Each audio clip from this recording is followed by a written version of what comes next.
So I'll stand near the microphone. So what I wanted to give is a bit of the context. So NANODIMENSION is a company. It's certainly a tech company. It's a startup. It's about 4 years old. And it was born in a slightly unusual way in that it's currently a listed company, which has made some of the analysis hopefully easier because a lot of the information about the company is public. But at the same time, it became public in quite an unorthodox way. So it's a company that resulted from a reverse merger. So a small, very small at the time, startup was effectively acquired by a shell company. And hey presto, was a public entity afterwards, which is very unusual. It's a pre-revenue, or it was at least at the time pre-revenue, and now it's borderline. But it's a pre-revenue company that is doing something that from a traditional sort of, if you go back to the early days of investment, is doing something rather complex. It's a question of software, it's a question of hardware, and it's a question also of advanced materials. And this typically is a great way to terrify investors because they love the software bit, they're a little bit nervous about the hardware, and they typically get even more terrified when you start talking about materials, particularly when these all have to work together in harmony in an extremely conservative industry. You know, electronics is a place of zeros and ones, and things either work or they don't work. So whilst it's a very cutting-edge integration of multiple technologies, it's certainly something that's been very exciting to be part of. So the company now is about 100 people. This time last year was about half that. The year before it was half that again. So it's a very rapid, there's an organizational challenge inherent in that kind of development. And that's something that is certainly not unique to us, but we have many different communities. We have physicists who have to hang out with chemists, who have to hang out with developers, who have to hang out with people like me who do business development, and everybody has to sing from the same hymn sheet. And as these groups grow, obviously there's an interesting journey to be had. We're very happy that since September, we've actually started getting product out into the market. And that is obviously a moment of great trepidation, excitement. You never know exactly what's going to happen. So far, things are going absolutely swimmingly. It's great. But we have systems in the US now. We have a system in Germany, the rest in the UK. And these printers that we're targeting at the electronics industry, and I'll get into more detail about exactly what they're offering, are doing work, are being used by customers. We're collecting feedback, and we're doing this sort of beta program, as we call it, with pilot systems, with fantastic companies, which we're not allowed to share. I wish we could, because I'd like to shout it from the rooftops, and they would rather I kept it in the basement. So I can tell you how many there are, but not who they are, and often not within which industry. So that's a bit of the sort of financial background. To bring the guys on board to the technological offering.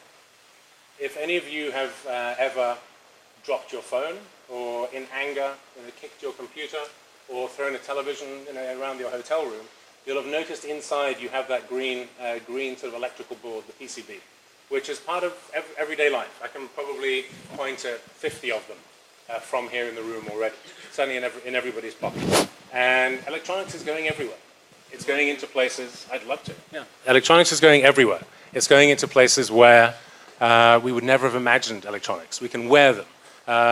We can actually swallow them if you look at medication, which means it has to take on new shapes, new mechanical properties, and it has to go into new industries, and it has to do so very, very quickly. So what with it being a very new technology, taking printing to a place that is traditionally, by now, actually old industry. PCBs 40, 50 years ago, that was really high tech, and they've been getting smaller, and making them gets faster. But they can't be made fast enough with traditional manufacturing methods. It's all subtractive. And the wonder of additive manufacturing, or wonder of 3D printing, is that suddenly you can control your own production. The guys who develop things become manufacturers. And this has happened in, I don't know, how many people here have a 3D printer at home? It's not a 3D printer audience. So imagine if you did have a 3D printer at home, and this is certainly what the mechanical guys have. They now have something which they have an idea, they hit print, they have a thing. that is their idea in real form. They can measure it, feel it, break it, bend it. And this is something that if you tell a mechanical engineer, you're not allowed to have a 3D printer anymore, you have to work differently, they will basically, they'll go into some sort of deep form of despair because they wouldn't be able to operate the way they can today. They can't respond, they can't invent in the same way. Electronics guys don't have that option yet. And that's exactly what we want to be able to offer them. So the idea is, can we give the same freedom to the electronic engineer as 3D engineers already have? And it's great when we meet the electronics guys. They basically say, finally, it's our turn. We won't have the mechanical guys breathing down our necks saying, we printed our thing yesterday, what about you guys? And they have to say, we're waiting. We're waiting for that delivery from China, or we're waiting for that delivery down the road, and it's going to be here any day now. It could even be as little as maybe 10 or 12 days. Meanwhile, software guys, take it easy, go have a coffee, and mechanical guys, whatever, play with your 3D printer. So what we want to do is get them up to speed with everybody else. And we're doing that by virtue of inkjet printing, by allowing them to have an additive manufacturing capability really on their desktop, or at least near their desk. And this requires a mixing of a few technologies. And this is really the challenge for us from a technological perspective, is how do you bring so many different disciplines together inside one printer? And so on the one hand, it's a very high resolution three-dimensional printer using inkjet technology. You may have an inkjet printer at home, maybe you don't have a 3D printer, but I bet somebody here has got an inkjet printer, so we can start with that level of tech. And they have hundreds or thousands of little nozzles, and they're spitting out material in just the right location. But in our case, it's not colors, it's functional materials, electrical materials that the electrical engineer knows and loves, or at least a reverse engineering of the materials that they know and love. So we have to deliver on a printer that prints very, very fine traces in all kinds of forms and features. We have to deliver on software that happens to be compatible with industry software. And we obviously have to deliver on these materials which start out as liquid inks, which normally are sheets that come from a traditional factory. And then we have to tie it all together. So that means basically combining the worlds of printed electronics, which is an industry on its own, the world of 3D printing, which, as we've just heard, you guys need to learn more about, and turning that into something that we call a 3D PCB, or 3D printed electronics, which is bringing together two technologies that are about 20 years old, each one, under one roof. And this is for every possible industry you can imagine. There isn't a place where electronics isn't beginning to take a role. And now, you'll probably be finding it in your milk packages soon. When did the milk go off? Why read the date? You could have a little thing showing you red, green, yellow. That'd be great. So all of these industries need it because they all have shortening life cycles for products. They have a bigger range of products. And the engineers are really running as fast as they can to keep up. And it's a global phenomenon. So traditionally, you'd have that designer working in his software. He'd get to a certain point where he thinks it's good enough. He gets permission from the internal bureaucracy to place an order to get somebody to ship it from, you name it, Bulgaria, China, or whatever, and he sits back and waits. And so does everybody else.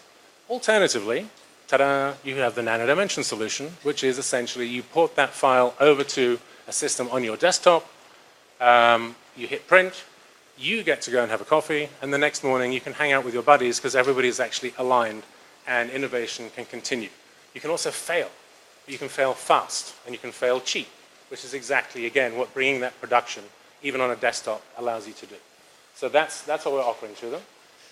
It's this integration of materials and printers, and you might want to get a little bit of a handle on how complex this is. And we're down at the nanometer level. The size and shape of those little bits of silver in the metal ink that we print, everything's crucial.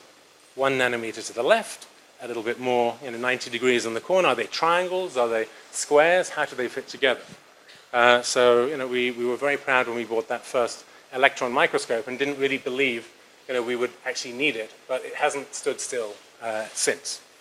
And the same goes for these sort of polymer inks, the second material. We need a certain electrical capability there as well. So that has to be something that when you print, you really have these little drops. It's almost like raining, but incredibly small drops. It's just that they have to land in exactly the place you want them to. and they build up and repeat. 3D printers, they go backwards and forwards, and slowly this thing almost magically grows from the bottom up. And so that's really what we're doing. You'll see a quick video of how that works. And whilst it's running in the background, I'd like to explain that at the moment, PCBs are flat. It's a world where you have sheets that are maybe interconnected. So you want to get the wiring all through the place, but each individual layer is flat. Now that's a limitation, because flat things, a lot of our products end up being flat because the PCB is flat. You've got actually the form of the electronics dictating the form of the end product. What if they could be bendier? You might see those Samsung phones where the screen is all curved and stuff. That's great, but what about the electronics running there? They have to be bendy too, or they certainly have to have a different shape. Now, when you're doing something like this, we're printing a flat PCB. And there are many versions of a flat PCB. When they come off of the printer, this is us replicating a current industry. And that's great. That's what the immediate need for these engineers is today.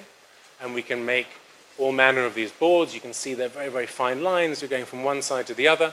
They're fully functional. They're all kinds of different levels of resolution. And this is an immediate need. And this is what we identified when we did that sort of thinking about where does the market have a gap? What's left to do with 3D printing? And we said electronics, because these guys have been left behind. It's really hard, but it's doable. And so now this is really the system that we're launching this year.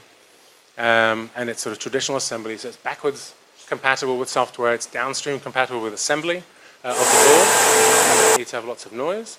But what's really exciting, and this we hadn't really properly thought through when we set out, is that electronics doesn't have to be flat. Electronics can be all kinds of things. It used to be all kinds of bendy things inside. If you ever broke an old radio, the wiring is all over the place, which if you're a designer is lots of freedom. So now what we're doing is exploring shapes that are not flat. Can you connect things differently to how they're done today? Can you, by 3D printing, print smaller? Can you get more value into the object than you're manufacturing? The answer is sure you can. Has anybody done it before? No. Does that mean that we've got essentially a market that we're creating, that we have no idea how to size? Absolutely. But we luckily have one generic existing need where there's a large market to address meanwhile. So whilst we're working on things like printing coils as opposed to flat things, or printing things that are partly rigid and partly flexible, because you can bend them into a new end product, we're also doing things like getting those components inside the board. And if you speak to anybody in computers or in cell phones or in the defense industry, it's all about real estate and reliability. Can you make it smaller? And can you protect things better? Well, yes, you can. You can get those components inside. They're protected. They're very densely packed in.